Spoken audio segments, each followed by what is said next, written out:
Hands up for a second. All right, good morning. Had a great bye week. Our guys get a chance to work on the things that we felt we needed to work on as a team, get a little healthier and in a good spot. The guys got back to work yesterday with a good practice, high energy, very intentional on what the job is that we're up against going into LSU here, and getting a head start on that, whether it be last week or yesterday. So we'll be back at it tomorrow morning, and got an exciting week. Preparing for a good football team. So one update, just want to give because I know I haven't had a chance to, just with the timing of everything. With when we've met Cole Adams with his injury, just an update there. He'll be out for the year. So we had to deal with that, last week, and unfortunately, just because Cole's a guy that pours everything into it, had an injury earlier in the season. Honestly, at the time, probably thought that was going to be something more significant as far as the time frame with the first one. Just seeing the effort he put into that first injury, you really found out a lot about who he was as a person, as a player, just a toughness he had. And unfortunately, he had another injury here now, and lower body injury, and so we'll be done with the season here this year. Questions? All right, start with Charlie on the far right. Just with Cole, and you also have Jalen out, just what do you do from a receiver standpoint to kind of, replenish that depth? Yeah, and the season has the flows, right? The guys that are in, the guys that are out. A couple weeks ago, we had multiple guys out with K-Law and Kobe, and that's where Cole got more playing time as well as some others, and so again, unfortunately, we aren't at full strength there, but just much like most of the teams across the country are. So you're shorthanded, but you mix and match, and you continue to find the versatility in guys and put them into spots, and coach them up. And there's a lot of cross training that happens within positions, and receivers one of them. So guys that can play inside and outside both, we're going to utilize them to their fullest potential. But it's always all hands on deck, especially this time of the year. Chase on the far left. What were your thoughts about the edict from the SEC on Friday with the penalties for defenses faking injuries, and how much do you think faking injuries really impacts the integrity of the game?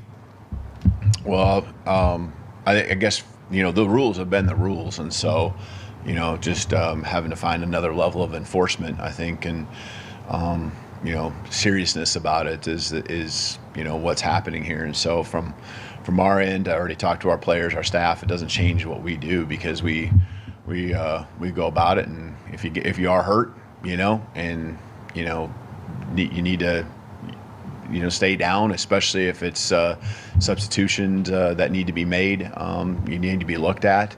But you can put yourself in some tough positions if you really truly are hurt, and that's I really feel like with what our team does and how we operate, how it's going to continue to be. So I've been on the other end where there's situations at the end of the game or whatever it might be that get a little frustrating, and that can happen at any time. But the rules have been the rules, and so we'll just continue to go about business as we always have here in our program. Go Nick, front right. Yeah, now that you know that Cole's out for the year, do you want to have just one punt returner, or how do you want to handle that position moving forward? Yeah, I mean, you will go with, who you feel best about, obviously. We need to continue to always build depth. Said this at the beginning of the year to our special teams, coordinator with Jay Nunez. He does a great job, but also just in developing returners. It isn't just your upperclassmen that you can do it, you have confidence in, but it's also developing younger guys. And you have seen just as much as anyone has that we have younger guys that we've been putting out there with Bach and Ryan. And we need to continue to develop more and more, not just for today, not just for the next couple games or the rest of the season, but also for the future, years to come. And so just over and over, you just can't catch enough kicks, punts, and then all the situations that come along with it, when to field it, when to fair catch it, the communication that happens, just being comfortable back there. It's reps and reps and reps of that. And so we're going to always continue to develop more and more guys. And, kind of who you've been seeing is who we'll start out with Bach and Ryan. But, whether we pick just one or the other, I think there's also pieces with the flow of the game, and just things like that might dictate, or even a situational call that we want to where we have a certain guy out there. Jump back over to the left to Katie. Nick just talked about the importance of starting fast on the road. Vanderbilt, it was a pick six first offensive possession. Tennessee, 3 and out. So just in general on offense on the road, how important is it to start fast? Then specifically kind of with this game this weekend. Yeah, certainly, and that's something we're always preaching. And unfortunately, as you mentioned in those 2 games, we haven't done that. And there's been a lot of in the Vanderbilt game, I think we quickly got going, had success.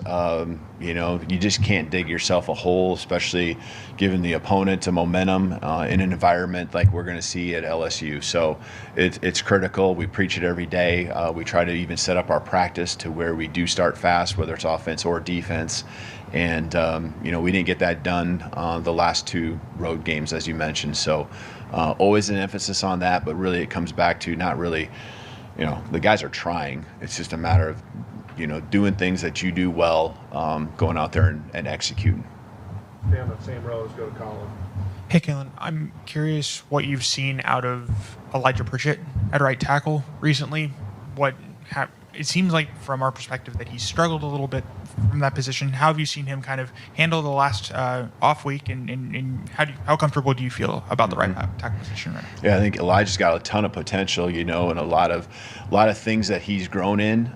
There's always the areas, and at this time of the year, there's enough film on someone to where teams attack you certain ways, and whether we're talking about the tackle position or it could be anywhere, defensive back, defensive line, you put on film as a team, as an individual, the things that opponents are going to look at. And so he's continuing to work hard every single day. I mean, it just he comes out to practice, he's competitive.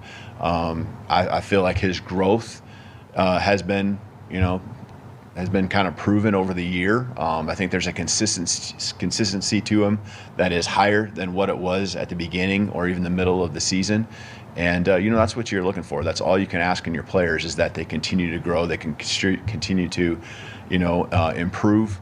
And he's doing that. And, we'll continue to help him as coaches. That's our job. All the way back right, Ryan. Hey, Coach. Many people believe this one on Saturday must win for Alabama. What's your approach? This is why you come to Alabama for games like this, and what's been the attitude with you going into a game where there's really not a lot of wiggle room left this season? Yeah, and that's, you saw our response, I think, with the Missouri game, because really, that was the case there. And, I say that, and then all of a sudden you start thinking, well, why wasn't that the case when we went to Tennessee? Well, it was. It's just more experiences that you have together, the backs of the wall, there's different things that different teams respond well to. And at least for the first test, and Missouri was at home, we got off to a fast start defensively, did a nice job there, and just continued to apply pressure, I think, offensively. And once we got the field position in our favor, we kind of cracked through. But for us, it's just always going back to really the process and, the work that needs to be put in, the areas we needed to continue to improve on. And the guys, I use the word intentional a lot, whether it's here, whether it's with our team. We have to be intentional, and we got to bring that energy in order to really continue to improve, and they're doing that. And they want to make something big of this season, and it's supported through the action that you see on the practice field. You see it in just the way they're going about their business off the field. Just the details that really continue to hone in on. And it's just a matter of time, right? As the season goes on, you become more comfortable with what we're doing, whether it's our scheme or just the routine or each other. And, a lot of our youth is rising up and continuing to gain more and more confidence, mixed in with the veterans that, continue to bring great leadership. So I like where we're at, Unfortunately, like you said, we have less wiggle room. And our backs are to the wall, and so we're going to fight, each and every day, bite, scratch, and claw, like you've never seen, and that continues on this week. Lee Grace in the back left. Coach, on the other side of a bye week, what indicators are you looking for in your team that lets you know it was productive and that their mindset is in the right place for a game like LSU? You're talking about like this week?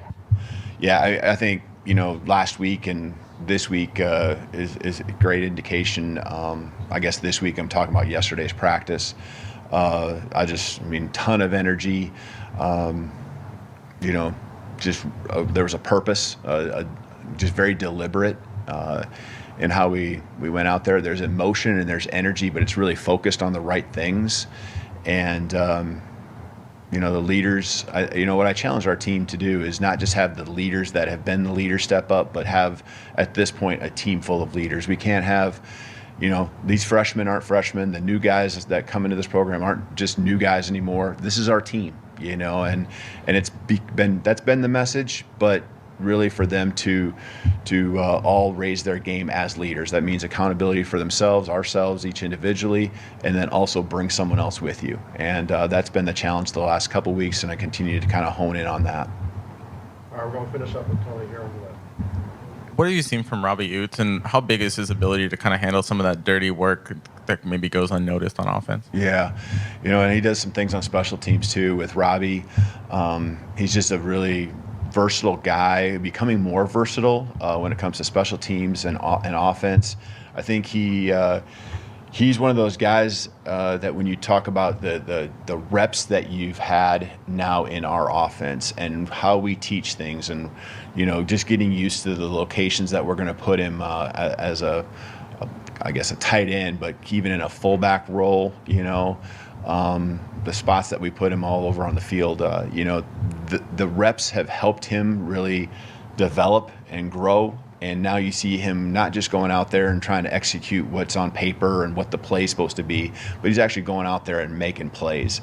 I think the first play or early in the game, we went right to him, and just like it was second nature for him, to run the route, to catch the ball, to, get vertical and, run through people like he's used to doing. And he's a guy that our team looks to because he's very just unselfish.